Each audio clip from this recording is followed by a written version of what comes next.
Hello everyone and welcome. My name is Roberto Corona. I am an Italian anthroposopher and astrologer.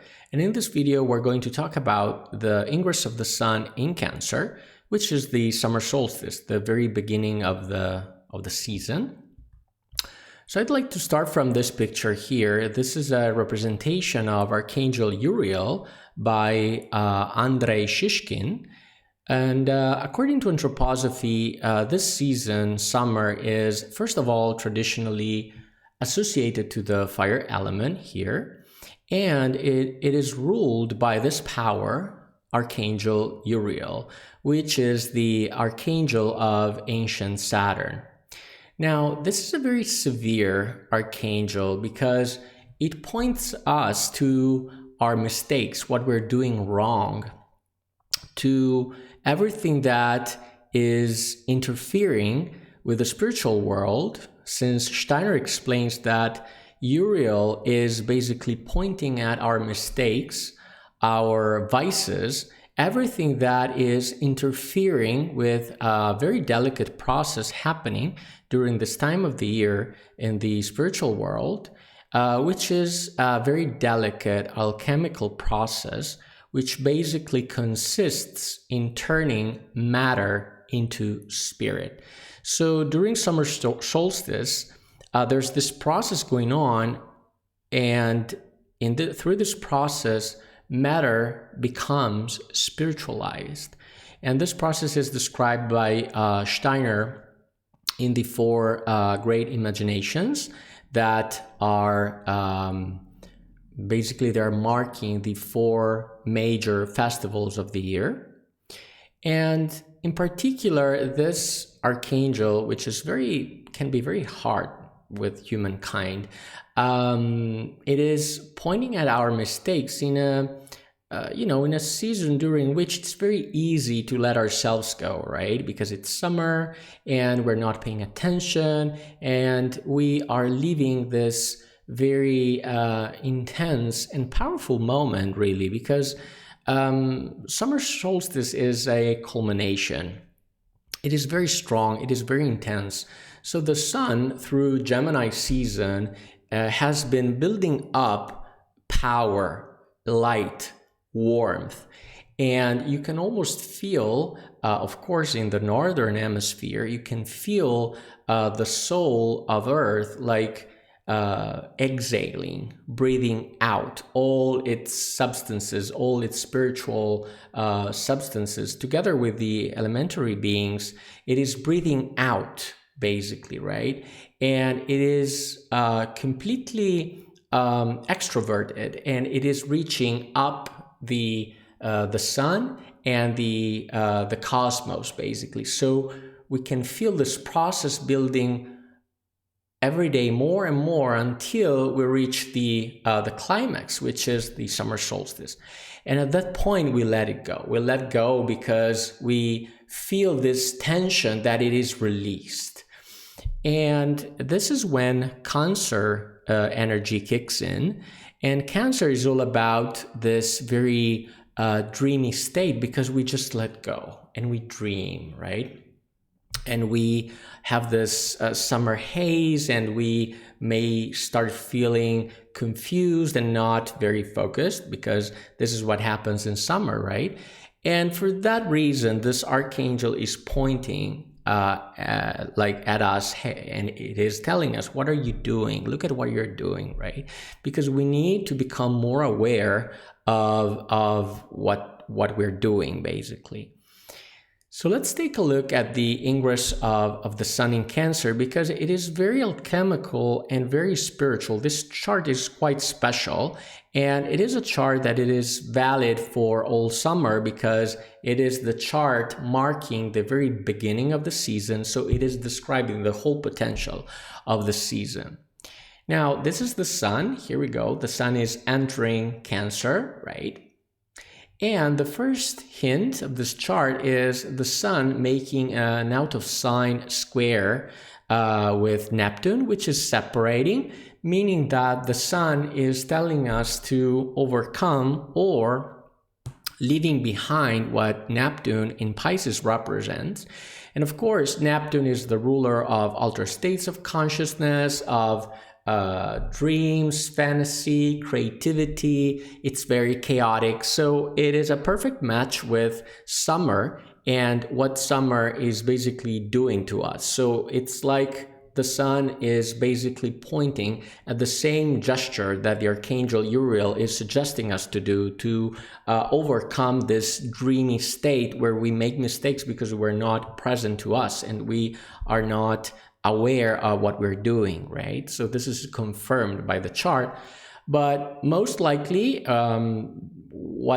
one of the first thing that can strike an astrologer when we start reading this chart is the mutual reception between the sun and the moon. So what does it mean?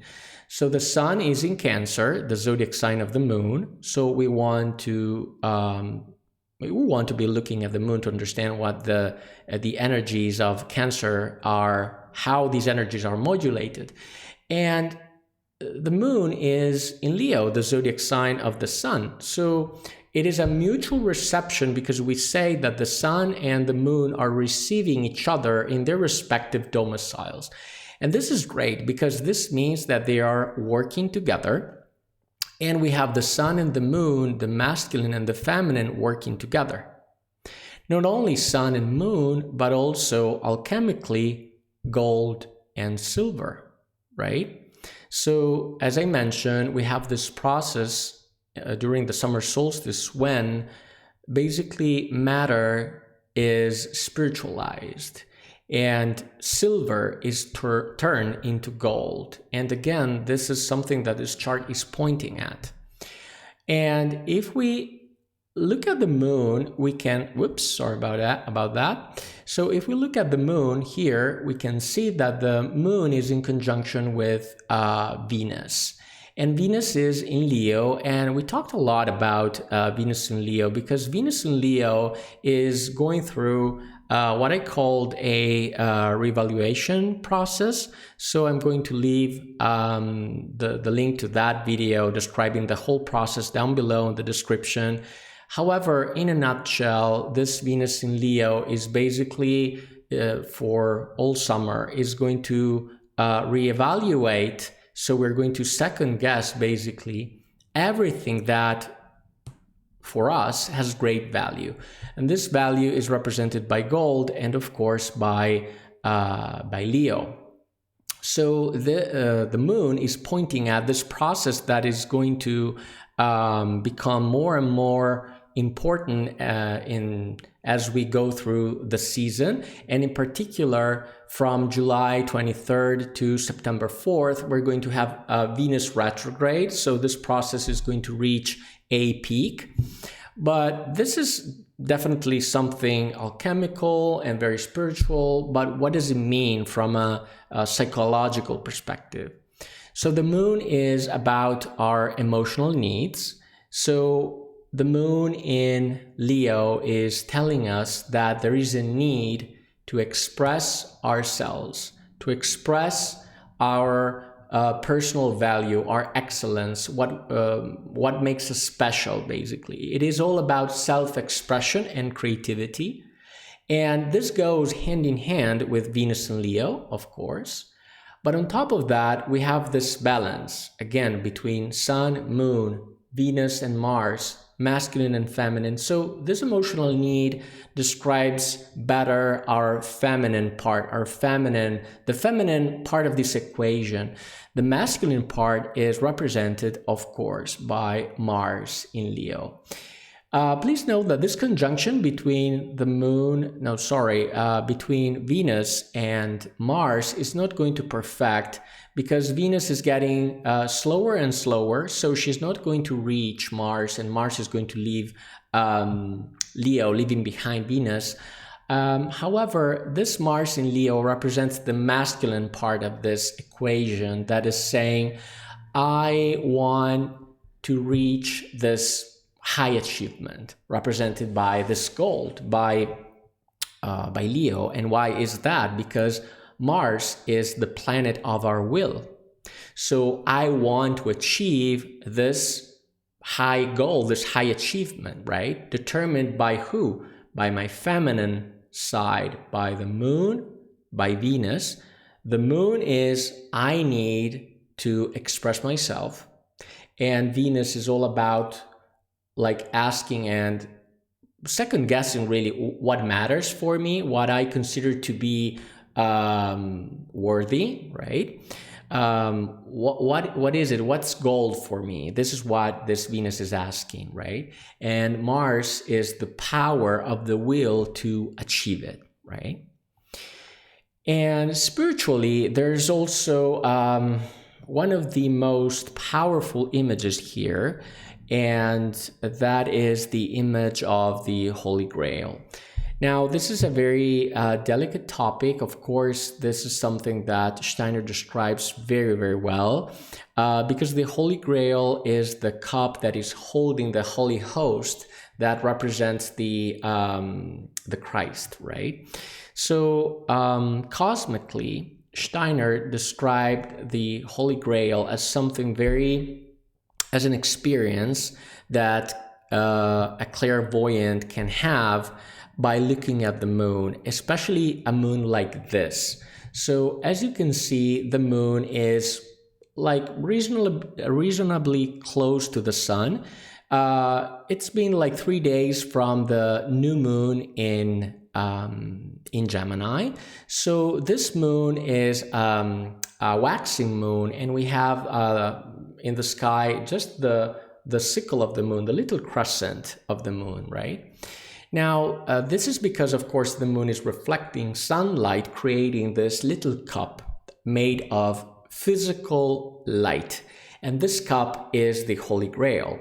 And where is the host? Now, basically, the Holy Host is the dark side of the moon that is dark since physical light is blocked by the moon, right?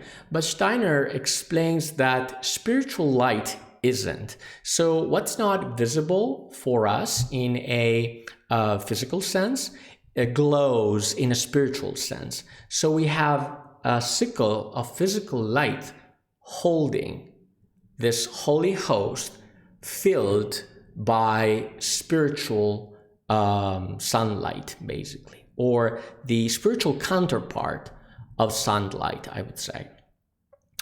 So what's the Holy Grail? Basically, it's the achievement of this process, of this alchemical process, right?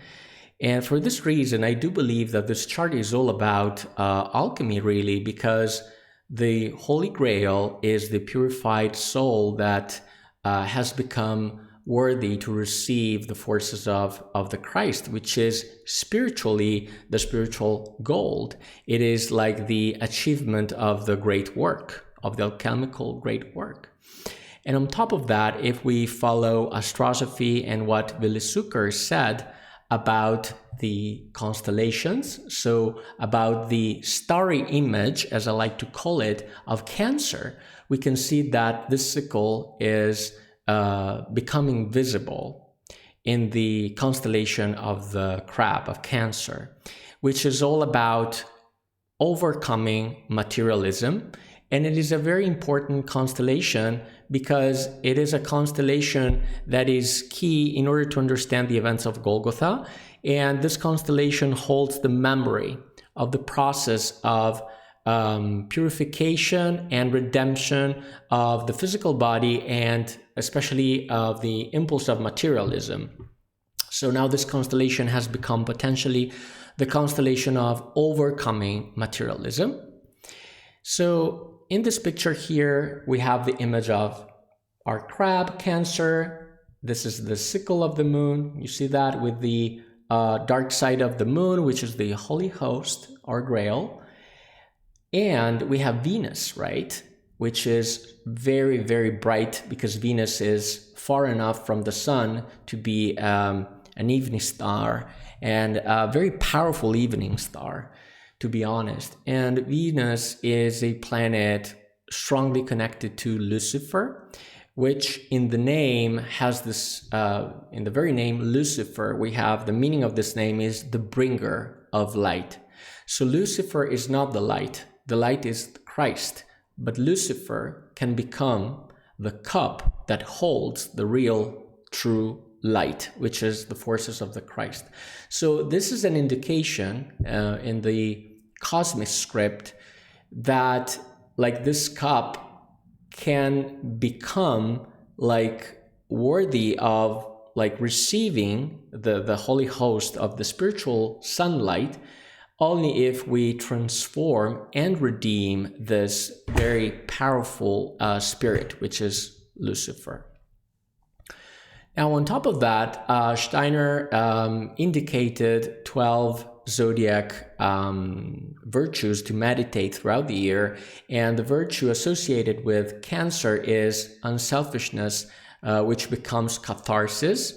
And catharsis is a form of purification, meaning that this process of purification indicated by Uriel and also by the chart, this alchemical process, is not something that is meant to be only something that we hold inside of us, something that is hidden and it goes through just inside of us, but we need other people.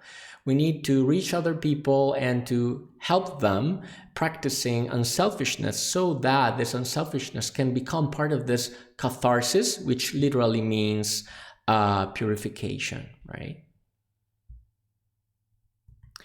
Okay, thanks for watching. If you enjoyed this content, please like this video, subscribe to the channel, turn on the notification bell, not to miss out on future astrological insights. I am Roberto Corona. See you in the next video.